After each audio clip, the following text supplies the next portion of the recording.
behind the baller. My life is more than money and jewelry. My story's so crazy, dog. I said make a movie behind the baller. I went from playing sports to exotic whips. Ain't gotta tell me, dog, I know I'm the shit behind the baller. My life is more than money and jewelry.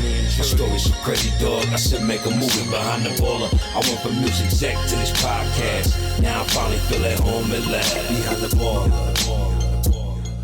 Yo, what's good, everyone? Yo, you know, the party don't stop, okay? You are listening to the world famous Behind Baller podcast, aka BTB.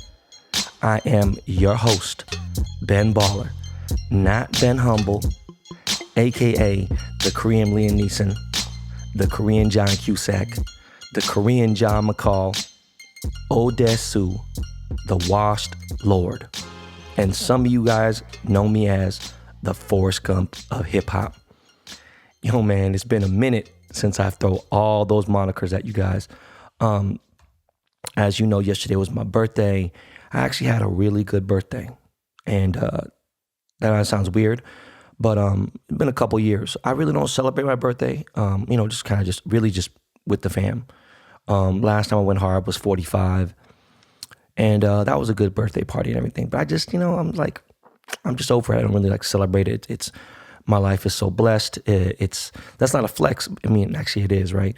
But no, I just kind of just chill, every day is like a blessing and so many good things are happening. I didn't get anything really from anybody. My mom brought me some food.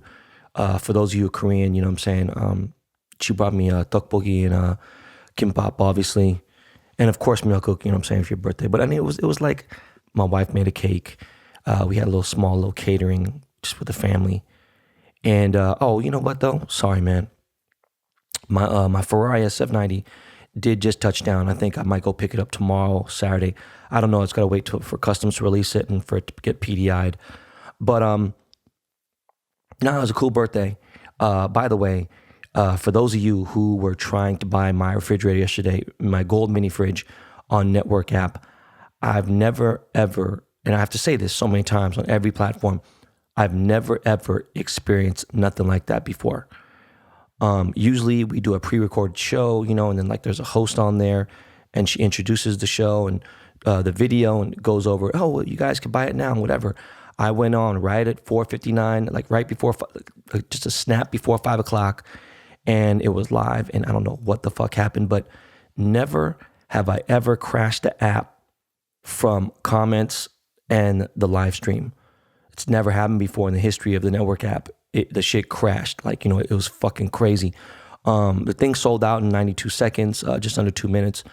But it was it was just bedlam. I've never seen nothing like that before. It was crazy. I gave away 5 yesterday, 1 on Instagram and 4 on the app, and it was crazy. I told people, hey man, comment my age.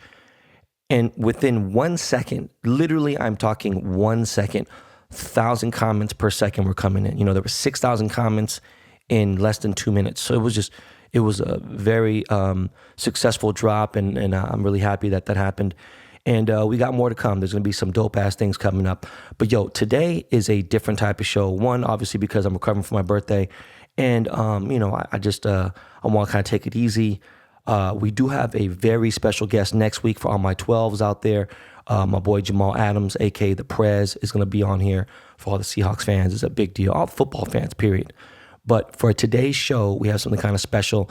As I mentioned prior, the 2 girls from Bali, Kristen and Saundra being an online acquaintance, they want to clear the air. Kristen had said some tweets. A lot of them were taken out of context, and they went viral. They really legitimately went viral for being in Bali, and they want to completely clear the air.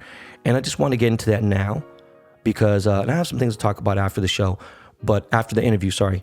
But let's get into this Bali interview. You know what I'm saying? So that means right now that my boy Lakey Lake is there you go, right there. That's, man. I love this dude, man. This shit is, Miles, man. So, take us to a break, and we'll be right back with the interview with the Bali girls.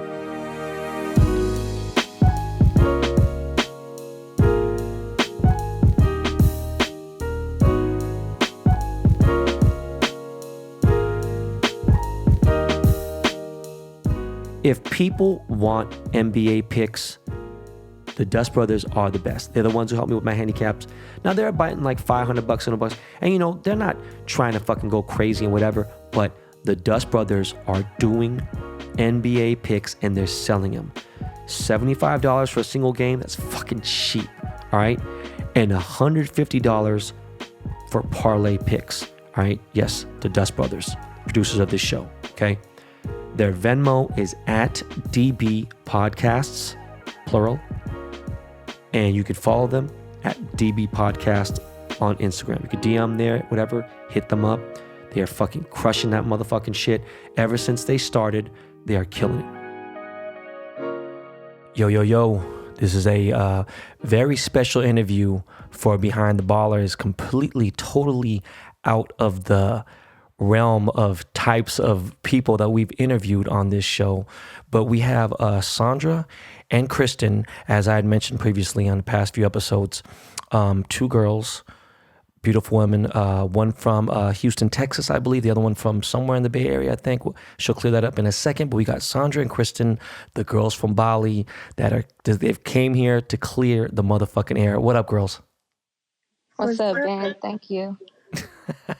So, yo, real quick, let's get into it. Well, Kristen, where are you from exactly? I'm from Sacramento. Okay. But yeah, I see the number. I was like, oh, wait a second. Hold on. And then, Saundra, you from H-Town, right? Yeah, I'm from Houston. Okay. So both you guys were living in Los Angeles, correct? Correct. Okay. And it don't matter how long y'all been together. I don't give a fuck. No one think anybody cares. You guys are in a relationship. And you guys, in the beginning of the pandemic, you guys moved to Bali, correct? Prior to the pandemic. So prior to the pandemic. Yeah, prior to the pandemic. Okay. Can you tell me what month? Does that matter, or does it? We were there in December. The pandemic, things started to shut down, like, the beginning of the year, so around February. Right. The crazy thing is, a lot of people don't fucking know this, is that, when they trace back the earliest, cases of coronavirus, COVID-19, that shit was in like November, you know what I mean, December. But there were so low cases where you guys were, it didn't even matter. Okay, so now there's been all kinds of drama. There's been tweets, and there's been a lot of misconceptions. There's been bad information. There's been a lot of fucking hate. There's been a lot of racism. There's been a bunch of other things. So just for the listeners out there, if you could, as briefly as possible, I don't know which one of you are going to go first, but can you break down, you guys are living in Bali, living your best life, and then what happens? So I'll start. This is Saundra. It was actually my birthday last week. So I was literally living my best life. I was in Uluwatu with Kristen. We had a nice little penthouse, just creating content and enjoying life, being grateful. We had a beautiful year in Bali. Kristen made the thread while we were like on vacation, and it kind of just took off. And it was in real time. We were shocked, just as shocked as people were reading upon, like the stories that were occurring on Twitter, the accusations that were occurring on Twitter. Kristen, you can join in. Man, I had 600 followers when I wrote that thread, and it was really to chronicle our time in Bali and share. People asked us so many questions, in the DMs about living there and stuff. So we were just trying to put it all together, and we put a book out with pretty much the frequently asked questions. And I went to bed at like 320 retweets. I woke up in the morning, it was at like 2K. And it was really all love. Like, people were just showing love. Like, oh my God. No, it was, when I read it, when it came across, first of all, okay, I seen Bali trending, right? I think, well, maybe Saundra knows, I'm not sure, but like Twitter to me is the GOAT social media app. Like other people don't really use it, but that's like where I really like get active on, right? And, I see Bali trending. Like, it was trending like number 3, number 2, whatever. I didn't pay attention. Then in the next day, which would be super late your time, it was trending number 1. I'm like, I was like, you know what? Let me fucking just read this shit, right? So I start going through it. I'm like, wait a second.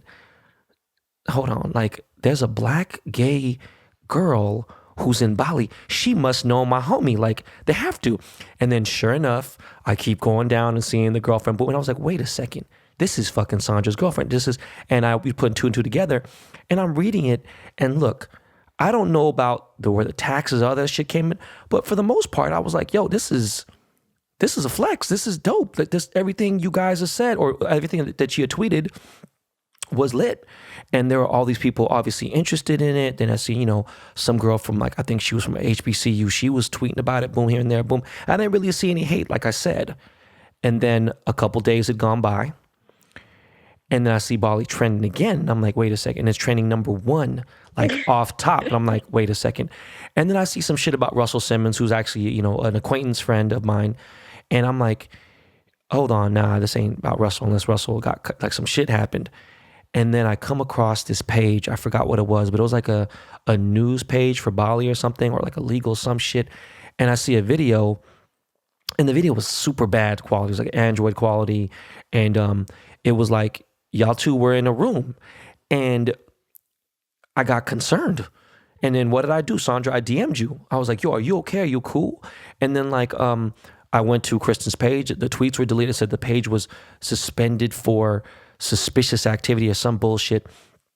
And then I scroll down and I see the K-pop type hate shit. Like, imagine what it's like for LGBTQ women here and how we've faced such heavy criticism and da-da-da-da, this and that. And I was like, I understand, like, you guys went through some shit and everything, right? And again, you know, like, they're like, how dare you say this is about this and it's really about you guys. I don't even know what the fucking exact word was. It wasn't that you guys extorting or you guys taking advantage. It was, to me, y'all was just finding a fucking place to quarantine, and y'all decided you found a paradise type place to chill. From my understanding, your visas were legitimate and active. So how the fuck did all this? Okay, so how did you get in? Okay, well, whether you guys are guilty or not, whatever, that's not for me to decide or anything. I'm just saying, how did you get in trouble? So basically, the thread went viral. And like you said, it started trending number 1 in America. With Bali, I guess it got caught in the Indonesian algorithm. So once that shit started trending and they made it, you know, they created this whole narrative about why we were there illegally, loopholes in our ebook, like it's a whole bunch of bullshit, really. We were like, oh shit, like we have to clear our name with immigration because now they're tagging immigration. They're trying to get us caught up based off of the poorly worded tweets. I understand how they got misconstrued. Right. I take accountability for that. So basically the next day after checking out of the hotel, we were already going to our visa agent to renew our visa for the month. So we get there and trying to renew our visa. And they're basically like, hey, you ladies have to report to immigration before we can renew your visa. And we're like, okay, cool. I know it's about the thread already, you know, so we'll go up there, no problem. Because like I said, again, we got accused of doing things illegally, but in our hearts, we knew we weren't. So I didn't have a problem reporting back. So we lawyered up. We lawyered up and we went to immigration because we are in a foreign country. We don't know every law. And we just wanted to make sure that we had the proper team to represent us and, you know, not get taken down. Was that attorney, was he like a Larry Parker type motherfucker? Like he was like, or was he on point? Was he cool? He was on point. He was super cool. And 90% of his clients are like Western type of people who get in trouble in other, I guess, in Indonesia. Right. He was hella cool though. And we got appointed to him from a journalist that had reached out to us saying, you know, this is one of the top lawyers. I'm sorry. Let me rewind a little bit. So I remember on my Instagram live, you were staying at one spot and it was like a chill spot, whatever. And you told me that whatever, if it was rent or if it was the hotel stay, it was really cheap. It was affordable, right? I remember going to Bali in 2004, right? When the tsunami, you know what I'm saying? Like the one that knocked out the whole country pretty much. And they made movies about it, boom. And I was dating a model at the time and she missed it by a week or two or she could have died, you know what I'm saying? Like many people died from there. And I remember, now this ain't trying to flex or anything, but I was staying in the nicest possible 6-star resort there was. And it was $400 a night, you know, comparable to, you know, there's hotels for 15 grand a night, right? When you're thinking like that level of luxury, that level of scenery and everything. But I think, you know, had you been in the Bahamas, not in the Bahamas, I'm trying to think of somewhere but somewhere lavish, you like know. Hawaii. Even, okay, Hawaii, if you were in Hawaii in 2004 at the nicest place, it's still going to be a few racks no matter what, right?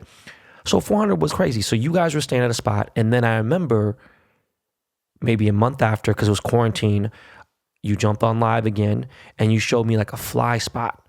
And that was like, how much was it? Were you guys paying monthly, weekly? We were paying monthly, so we stayed in 3 different places throughout our year in Bali. So the second spot, how much was that a month? The second spot was like 800 USD. Oh my God. Okay. So not ever, in no shape or form, in any way possible, did you guys promote avoiding taxes, correct? No, not at all. Okay. How the fuck did that get so like misconstrued? Because I didn't see anything that Kristen said in the tweets. I only saw it being said by everyone else. You feel me? Yeah. Well, I think one thing that we should make apparent is I think most Indonesians, especially if they're locals, they don't understand how visas work, like the whole process of visas, right? So I think the tweet said we got there December 2009. I think they took that number and thought I was living on a 6-month visa the whole time on that visa. Oh, okay. And so I think they just, they put the language together with their assumption of like, you've been staying this long and haven't, I think that became just a misconstrued misinterpretation of what was said. So wait a second. So the book you guys put out, the book pretty much was promoting you guys creating content in a different country, right?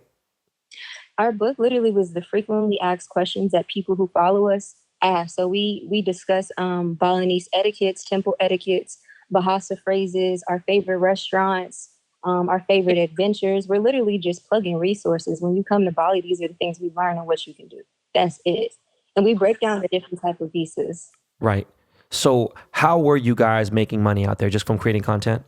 Well, we never made money. We never had a Balinese business, an Indonesian business, and that's where the tax thing came in play. They thought we were having an Indonesian business, which, of course, if you have an Indonesian business, then you need a visa, then you need to pay taxes. I'm sorry. And so forth. So I'm confused. So how were you affording to live out there? Like, what means were you guys making money from YouTube or something, or was there?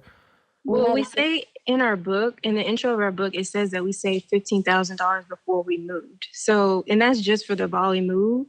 So we had money saved, and then over a course of time, like I, of course, was running my graphic design business, but not at full throttle because of the pandemic.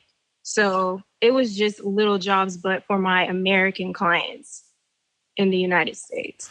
FYI, for you guys listening out there, this is a business podcast show. You guys know that I have a personal assistant who's been with me for almost 10 years. His name is Sean. Sean lived in Thailand and Bali for 4 months, and I don't even think he spent $1,500 fucking dollars. And this is more recent, where he took a 4-month time off. And he has told me repeatedly, when he saves about $600,000, he is 28 years old now. He is telling me he is going to live there until he's 90 off 600 grand. I can't live until the fucking end of maybe summer with 600. He is going to live for the rest of his life in Bali and Thailand for 600 grand. He lived it up, fishing, you name it. I'm talking fucking drinking out of coconuts and all the shit you could think of, swimming and just living his best life. 4 months for $1,500 fucking dollars. So for them to have 15 grand, they were like, you guys were lit. Right? Yeah. And it's the thing, because I understand how my tweets were misconstrued in a privilege, like a Westerner privilege kind of way. But when I say like our rent was $400, I'm paying an Indonesian who owns that property. I'm getting my groceries from Indonesian farmers. You know what I mean? Like, Right. all of my money wasn't going into like tourism. It was going directly into the pockets of Indonesians. Which is even that's amazing. So are you guys vegan? I'm sorry. I don't know if I ever asked that. I'm like plant-based, so pretty much vegan, but here and there I'll dabble. What about you, Saundra? I'm plant-based. I'll have seafood every blue moon.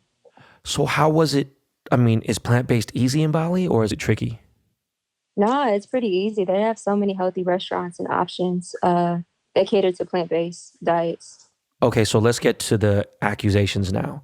So you guys had publicly said in this little, like the interview was short that I was looking at, but I think it was Saundra that was speaking, and you had said that you feel like the government kind of hated on you guys for lack of a better term, I wish I could use it. I sound so not well versed saying that, but because of the color of your skin and also because of your sexual orientation, is that pretty much what you had said, or you tell me? The statement that I made, this is Kristen, the statement that I made was directly after the hearing. And after it was translated to me, the reason why we were being deported, it was clear in my statement what I said.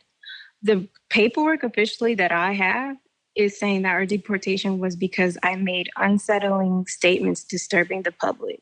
That's it. That sounds real Indonesian, though, by the way. Right. Those statements being like the queer friendly, because that's against Indonesian culture and laws. And then the accusation that we were influencing people to come to Bali during COVID, which was presumed to be a threat for security and public order.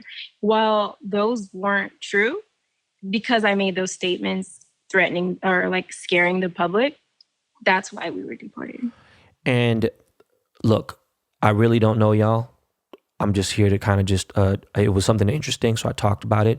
But what I interpreted from, the several conversations I've had, but reading the tweets from the first time they went viral, I interpreted that, hey, look, we're out here being safe, having a good time. Yes, it's fucked up what's going on in the world right now, but we're out here. How do I say that? You guys were promoting a beautiful place. You weren't necessarily telling people, hey, y'all need to fucking come over here right now. Look, you, and you. Yes, you need to come here tomorrow and blah, blah. I didn't take that. I didn't interpret that at all whatsoever. You guys are just saying it was beautiful there and it was cheaper to live and whatever else and anything. So if anything, that was a positive thing. But at the same time, because of the culture and because of how Indonesia is and everything else, you are girls of color. So like right there, that's already a strike on the bitch ass way that, and this just goes on in my country too. It goes on in Korea too. Do you know what I mean? They sit there and be like, oh, like I see racist little shit here and there. And like, I think about it and like, I might laugh because it's so like, like someone be like the most disrespectful shit can make you laugh, but you're not laughing out of like humor. You're laughing out of pure disgust, right? And that's just how things are, and it's going to take, it took how many years for it to get right in America? That shit is way the fuck behind, right? So one, you're girls of color, and then two, you guys are gay. So were you guys discriminated on, like what you guys did the whole time you're there? Not at all. And in the book, like if you were to read it, we discuss how our experience in Bali has been a complete, like, friendly experience. All the Balinese local, our friends, our family, like they accept us. They don't really care about our sexual preference. But we also say Indonesia as a whole country, they do not accept homosexuality. So if you island hop, make sure you're safe. Like we say that in our book. So I just want to make it clear that we never said Indonesians were racist. I don't believe that to be true. I do think our case blew up and got spread the way it did because we are Black and queer. That does play a role, but I'm not trying to no, how about this? I said it. Ben, baller. Yeah. I said they was racist. I'm not gonna let y'all take any kind of like, and I'm not going back there, so I'm not really tripping. You feel me? Like y'all got me fucked up. I'm not going over there. So I'm just telling you from the 3 times of me being in Indonesia. And one of my friends, Raylene, she's like not the Beyonce, I don't fucking know. She's like the Jennifer Aniston of Indonesia. She's like, oh, you gotta come. It's like, nah, I'm cool. Like, I ain't going back over there. Fuck that. Because it's like just normal shit that I want to do. Like, I can't do out there. So, Kristen, I'm so sorry. When you made your statement, you felt, or I don't want to put words in your mouth, but did you feel that the real reason, like, that's a bullshit ass, fucking vague ass reason. Do you feel the real reason is because of your orientation? My statement was that I was deported because I made a statement that the country was LGBT friendly, even though I was talking about my personal experience as a Westerner. But, it's against their law. They consider homosexual people to be sexually disoriented. And unfortunately, making light of the community exposed the community in many ways because they're in hiding. And I've been a person who's been in hiding. So I do apologize for exposing them to their government, but their government puts them in harm. I don't believe that I put them in harm. That's my statement I'm sticking to. And I do believe my orientation played a role into why we were deported. And I just want to reiterate, like, that's what they told us when we got the verdict, because the whole day they were telling us that we weren't getting deported because the government read our ebook and they didn't find anything illegal. So at the end of the day, when they reported back to Jakarta, Jakarta had the last word, and they were like, no, we're going to deport them for the LGBT statement. And so when we were able to make a statement, that's why she said that, because that was what was translated to us, that y'all are getting deported for the LGBT statement.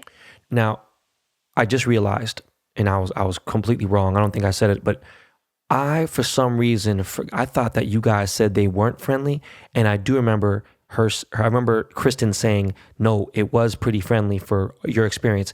And then that's when I caught the tweets down under. It goes, yeah, it might have been fucking friendly for you, but it wasn't friendly for me. I read all that shit. Like, I felt it. And, the girls are mad and whatever, boom. And look, man, shit. So, I mean, you lawyered up. Is there a case against you guys there that's currently going on, or is it case closed? Ben, I'm going to tell you this. I'm an American citizen. So I'm going into it thinking the case is still open. I do know that we have been deported. So for me, that's kind of the end of the road, but I can't predict what the Indonesian government can do to our case even after this. I can only say everything we were accused of, the Indonesian government investigated, and we left with no criminal charges or fines. Okay, so I had read like you guys were in New Jersey, or was that just a bullshit thing? Did you guys? That was some bullshit. That was some bullshit, and we were never arrested either. Yeah, someone said that you guys were in New Jersey eating Funyuns. I was like, hold on, wait a second. What the fuck is? People trying to be cute and make funny. They said we were tracked by Central Intelligence, and they found us and arrested us when we walked into immigration ourselves. Like, there was so much misinformation, Ben. Like, I don't even know. Okay, so yeah, because when you said that, you guys told me that you literally went to go renew your visa, and they were like, nah, you're gonna have to go see immigration. So nobody came, they made it seem like the feds came and busted you guys down, like, haha, we got you. And then someone was saying that, I read something there like, Kristen's whatever last name isn't even her real last name, maybe because of this, and this. And I'm like, well, first of all, why motherfucker? I mean, you ain't got to answer that, but I'm saying, like, Van Baller's not my real name. You know what I'm saying? It's a moniker, but I mean, I know a lot of people don't use their real fucking names. I know a girl who's a district attorney, and she doesn't even use her maiden, not her whatever, because, she puts motherfuckers away in jail. So it's like she don't want to be tracked down on social media and find whatever. So, like, I don't know how that even was relevant to people hating, but yeah, they said they tracked. I forgot what it was. It was something where I was like, yeah, they're on the run, and boom, and then I was like, they're on the run? What the fuck? Saundra's on the yo, you got to see this girl's face. Like, there's no way this girl's on the run. And then I was and then like they were saying like, yeah, they finally caught you guys, or the person that was renting the place out to you turned you guys in, or some shit like that. So that was not the case at all.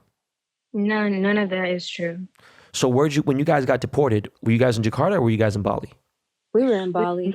We had to fly to Jakarta to catch an international flight. Okay, and then you went to Houston, or where'd you go from Jakarta? We flew into LAX, and then I flew home, and she flew home.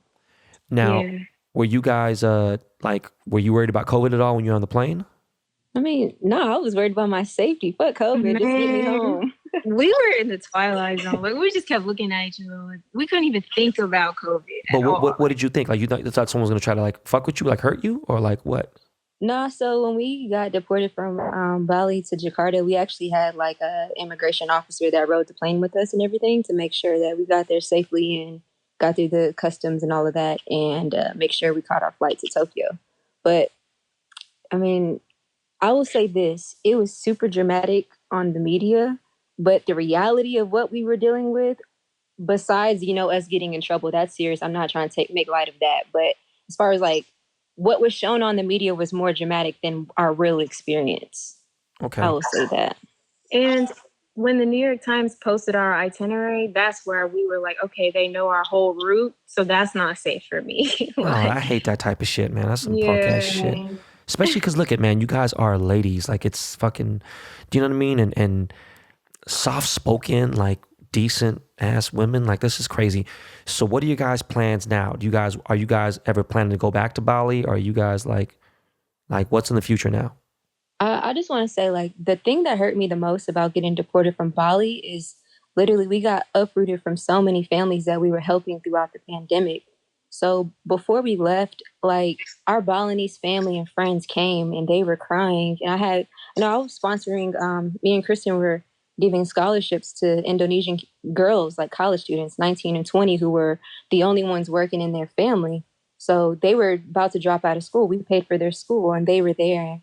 And that's what hurt me the most. I'm like, yo, the Twitter thread is showing a narrative, but the reality of it is we give back to the community so much, paying medical bills, just taking care of the people that we love. So, and then they brought our dog to immigration. They have our yeah, dog right now, feeding Listen, taking dog, care what? of our You guys had a we dog had a there? dog. We adopted a dog in Bali. I had a nanny that was working for my wife's family and everything else. And, she made like she worked full motherfucking time. When I say full time, I'm talking about 9 to 5, like full time. And, she made like $350, $400 US dollars a month. You know what I'm saying? Like for real. And we still send her money and everything. And, these people, you see them walk around and they don't make anywhere near what a minimum wage will make here and working at McDonald's. And they're smiling. They're happy on the street and here and there. You got people who are miserable over here. And it's just, I feel you on that. I mean, I can't speak for everyone listening, but I can speak for, because I've been to Southeast Asia and all those places. And you see that. And it's like, I didn't know that, by the way, that you were doing that, Saundra. You guys were paying for these. By the way, that's very honorable. You guys, that's like hats off, salute. Would you guys mind speaking about telling people how old you guys are, your age, or no? Yeah, sure. All right. So Saundra, how old are you? Yeah. I'm 30. I just turned 30 January 15th. Damn, you look fucking 22. How old are you, Kristen? I'm 28. By the way, why are you guys living in different states right now? Well, our families, I'm from Texas. She's from Cali. So I came back to see my family. I haven't seen my family in a year. Oh, okay. Same. Right. Yeah. But I mean, are you guys, what are the plans now? Like, are you guys going to go? Man, the marathon continues. We're going to continue to live our best life. The next place will be the next place, Facts. And Yo, honestly, I just want to learn from this situation. I feel like everybody, whether you're a traveler, whether you're Black, whether you're queer, whether you're anybody, you can take something away from this, even how you engage online. So that's going to be what it is. And I need to take some time to heal. Repatriation is a real thing, like coming back to the States and in this new COVID world is really different. And I don't want to be a victim, but we have to adjust. So once we get done doing that, we'll be on to the next. Yeah. I do wish both you guys the best. If there's something, I don't know what I could possibly do that could help or anything. I don't know. I've been inspired. The few times that we have chatted, Saundra, you've always just been super positive and bright. And I appreciate you guys laughing I appreciate you laughing at Kaya's little jokes and stuff. And, Thank you. But yeah, man, no, look, guys, if there's anything else I could do to help you guys, I think this message is going to kind of get out. I do have listeners in Indonesia, which is crazy, right? I got listeners all over the world. And I'm glad you guys cleared up the air, and I'm glad you did it here on Behind the Baller. Yeah, thank you so much. Anything lastly I could say, I just want to say regarding the tweets that went viral and the Indonesian people I've offended, I sincerely apologize. It was never my intention to disrespect Indonesian culture or Balinese culture. So thank you for the platform, Ben. Nah, no problem. And I'd like to say, look, man, I'm not saying like fuck Indonesia. I'm just saying like there's some shit out there that I don't get along with. And so after having a few tastes, my palate ain't there with it, and I'm cool. But again, I do miss Bali and but there's Seychelles, there's Fiji, there's Bora Bora, there's a lot of other places and with beautiful islands.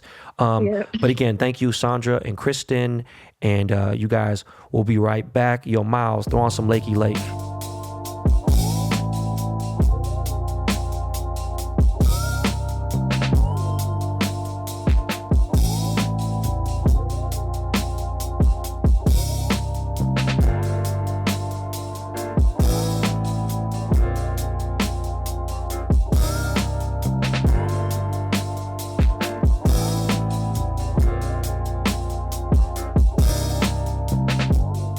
So I hope you guys liked that interview with the girls. It was a little different, but I wanted to give them a platform to speak on. I mean, of course, the girl has Twitter and everything, but I think I have a bigger platform in general, and the word spreads around. And again, like I said, the good girls, and so I want to make sure that they were able to set the record straight. And much love to Saundra and to Kristen. So I just did MC Serch's podcast. And he's a hip hop historian, legendary MC from the group Third Base, signed to Def Jam. You know, this is a late 80s, early 90s group. He signed Nas. This motherfucker MC Serch signed Nas. He got Nas signed.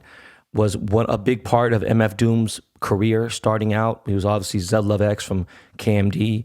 And anyways, just crazy, insane, humble legend in music. And it just kind of bums me out that he's not bigger than he is. And he's so happy about it. And he's a great father, great husband and everything. And I want to see this dude make a huge comeback and make some real money and everything. And just, he seems happy as it is and just grateful to be alive. But I want this dude to really, like, he's got so much knowledge on hip hop.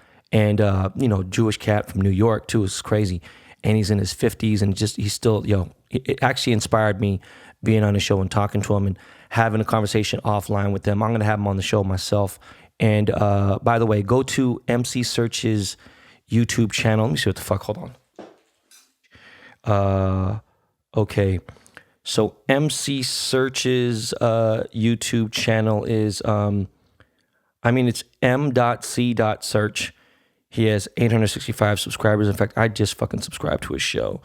But he's had great guys. Too Short, Crazy Legs, Chris Rock. Anyways, go check out his show. I'm on there. I tell some legendary stories that I don't think I've actually haven't even said here. All right, so look, this is a business show. So we should talk about business, right? We should discuss what's going on right now with not really Bitcoin. Bitcoin's being affected a little bit, but I'm talking about like AMC, GameStop, and all these other stocks. If you guys are in the stock market that are we're being shorted by Wall Street, and now Reddit has got involved by a page or an account called Wall Street Bets. And they basically reversed the whole shit. They came out, Reddit came together and said, fuck this. And now there's been a fucking surge. GameStop was, I forgot what the fuck they even entered the stock at. It was a couple dollars. And the shit almost hit $400 fucking dollars, right? And there's all the hedge funds that are trying to short people and all these shorts all over places. And Reddit single-handedly changed that. So shit was all haywire yesterday. I had a couple friends that made a couple $100,000. One of my friends made $250,000, Korean kid, Pat. And it's just going crazy. So this morning, Robinhood, obviously, the stock app that people have been using, they put a halt on AMC, GME, all those stocks, GameStop and everything, and it's crazy. So what's going on now is that Wall Street was getting fucked. And I love to see Wall Street suffer, okay? So Wall Street's getting fucked, and the reason why is because these motherfuckers have had such a huge financial backing. They've had this insane bailout by the government where they could just fuck people over left and right, destroy the middle class and everything. And meanwhile, of course, they would say the rich get richer, right? Well, when you get protected and you have this fucking blanket, the security blanket to help you, it's a goddamn shame.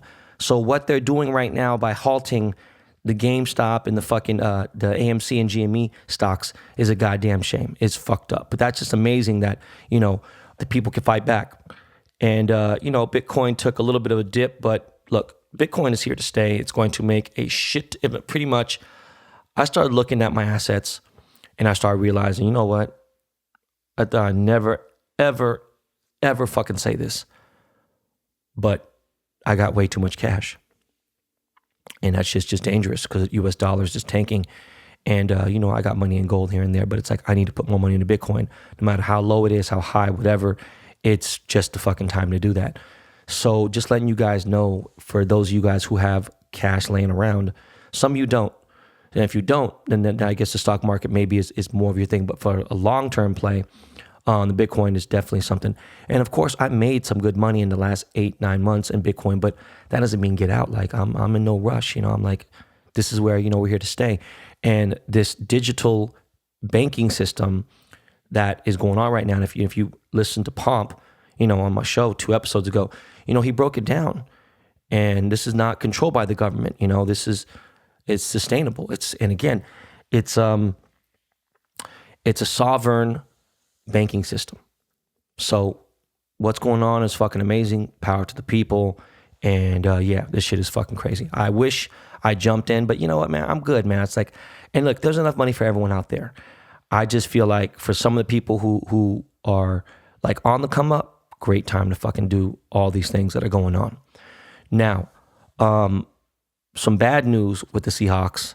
As I'd mentioned, I got Jamal Adams. You know, I got Maul Prez coming on. But like this shit stained piece of shit, coward, motherfucker, Chad Wheeler. You know, I heard about this shit 2 days ago. Went viral yesterday on my fucking birthday. And it's just like, yo, you got to fucking tarnish the name, the city, the 12s. Like, Chad Wheeler is a fucking offensive lineman who didn't do shit for us, really. He had been cut. He's been kind of, you know, bounced from team to team here and there. And this dude, white boy, beat the shit out of his black girlfriend, beautiful girl, beat the fucking dog shit out of her because she wouldn't bow down to him, right? Do you hear me? In 2021, she wouldn't bow down to him. He beat the ever-loving shit out of this girl, right? He beat her fucking ass so good, he couldn't believe that she was still alive. And he said that. He said, I can't believe you're still alive. And while he beat her unconsciously and beat the, who the fuck beats a, what the fuck is wrong with you? Beat this chick's ass, a black queen. He ate his meal while she was near dead. He choked this girl and literally, like, you know, he didn't till her fucking eyes closed and almost popped out of her head and just repeatedly hit her in the head. And it was just like, what the fuck is wrong with you? And then he went on Twitter yesterday and said, I need to seek help. I'm sorry. No, you need to get your ass whipped, homie. You need to get fucked up. And I hope you do get fucked up. Like, people say, oh, it's negative energy, don't fight, and, you know, an eye for an eye leaves everyone. But shut the fuck up. He need to get his ass whooped. There's a few people who need, look it, he is definitely on the top of the list of people who needs to get his ass whooped. And the Seahawks made a little statement, and it just kind of sucks because he was already a free agent. That motherfucker wasn't getting picked up. But now you really ain't getting picked up, and nobody's going to pick you up. You want to know why? Because you're a fucking bitch. Chad Wheeler. Motherfucker's 365 pounds or some crazy shit. This chick was 145. Like, what the fuck? Anyways, the Seahawks hired a new offensive coordinator. I'm going to be talking about that with Maul. He was the Rams quarterback coach. I'm not exactly sure how I feel about the whole situation. A lot of people say it's a really good thing. I don't know, man. There's just a lot of weird things that I think about when I think back at our season, and I look at the first 5 games, and I see Russ is killing it. QB rating is fucking over 110. He's murdering fucking, you know, just passing Tyler, Lockett, fucking Metcalf, just doing his thing, letting Russ cook. And then all of a sudden, we get fucking, you know, Carson back, and eventually we get Hyde, and we start going to the run game. And I don't know what the fuck is wrong with Pete Carroll. Like, bro, what the fuck, dog? So was it Schottenheimer or was it fucking you? But we got to chill on the run shit. We don't have a fucking run game. We never, I mean, not since fucking Marshawn. And even on the last times, like, bro, I know you like to run, but that ain't it. We got the motherfucking pass game on. Bro, what's up with you? We got no plays. This is crazy. So hopefully this quarterback coach comes in to practice on our pass game. The run game, man, it is what it is. You know, we get a couple yards here and there, but we ain't got, just, man. Anyways, to basketball. Of course, LeBron is on fire, just killing it. You know, we're number 1. Lakers are killing it. They're just running. I'm really watching it come from afar. I've had the games on. And then on my birthday, I decided to watch the game versus the bitch-ass 76ers. And we take an L, you know, by a point. And it's just fucking weird. You know, it just felt off. And another thing that's weird is Ben Simmons, he started following me out of nowhere. You know, he's part of FaZe Clan. He's obviously a big star and everything and whatever. And I've hooked him up with a bunch of VVS pens and everything else, and always showed dude love and everything. And he wanted to make a chain, never really tripped, but he's just a weird fucking dude. I know he's Australian and everything, but dude is just a fucking weirdo. I don't know what the fuck is good. I don't know what's up with Cat, but fucking weirdo. A dude unfollowed me, and I have no idea why. And I just noticed because he had hit me up about a car, because he always hits me about cars and shit. And I tried to message him back, and then I realized, I was, you know, when you look at DMs now, when you look at the top of it, it says follows you, you follow each other, and then or it says, you know, it doesn't say anything if you don't follow, he doesn't follow you back. Just weird shit. Just a weirdo, bro. Like, anyways, goofy ass dude. Yeah, so Lakers, I'm not worried about us. I'm not worried about the Nets. I'm worried about the motherfucking Sixers. Look, Anyone want to play us in a 7-game series? With what's going on right now, it's fucking crazy. I did see that the All-Star game is not going to happen, which kind of sucks. So it's kind of weird, but they're going to still announce the All-Star game, who made the All-Star team, but not have the game. I don't know. It just fucking weird. Now, back to football again. On the Super Bowl, it's strange. You know, the Dust Brothers right now are crushing it on their betting picks. They literally are killing it. I'm not saying this is no cap. At DB Podcasts are killing it. So if you want to go get your bets and get picks, they are fucking murdering it. But I have such a weird feeling about this Super Bowl that I want to choose the fucking underdog who I have lost money betting against, but I feel like maybe it'll jinx it so this motherfucker doesn't get his 7th ring. So for this Super Bowl coming up, as of right now, I could change my mind next Thursday because, you know, it's not this Sunday, it's next week. But I like the Buccaneers +3. I like the Bucs. Let's see what happens. I think the Chiefs are going to kind of go out there. I hope Travis Kelce does not hear this because I am making him some custom pieces right now.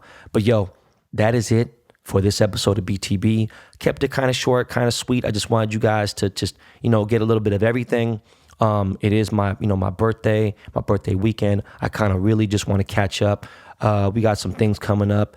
And my Sandy Koufax, by the way, I was going to do it this weekend, but it's my birthday. I was like, man, I don't want to do that shit. So we're going to drop the Sandy Koufax autograph cards. It'll be the last autograph set of Project 2020. We'll discuss a little bit more about the hobby next week, possibly. I want you guys to have a great weekend. Please, God bless, be safe. Do not forget there is a fucking pandemic going on right now. So wear a mask, wear an N95, a PM 2.5, something with an actual filter that does more than at least a surgical mask. All right, guys, please. And yes, the vaccine is out there. I'm still waiting for it. I'm not cutting the line. You know, I don't think after all the research that the vaccine itself is going to stop this thing, but an N95 mask could. I know everyone can't afford them. They can't get them. Well, just saying, be safe. All right. By the way, I was going to hit Big Sur this weekend in the RV. It's a little chilly. I don't like being in the RV when it's cold. We start using a lot of propane. I haven't figured out what I'm going to do, but we are definitely going to get in the RV and go somewhere. Don't know where, but that's the beautiful thing about an RV. No matter where you go, you are home. All right. And I want you guys to start leaving questions. Please leave questions now. I'm going to start answering fan questions. You know, we do it once a month, and it's that time again. So leave the questions. Make sure you leave a 5-star review on the BTB Apple podcast page and leave it in question format. And again, guys, please tell your friends about this podcast. You obviously know wherever you listen to podcasts, this podcast exists. And I have a special transition that I'm trying to work right now. It could happen in 2 weeks. It could happen in 2 months, but I'm working on that right now. Something that everyone has asked me to do. All right. But right about now, I got to introduce you guys again to my boy, Lakey Inspired. Yo, LL, you already know what to do, fam. Yes, sir. All right, y'all. We are out of here, y'all. Peace.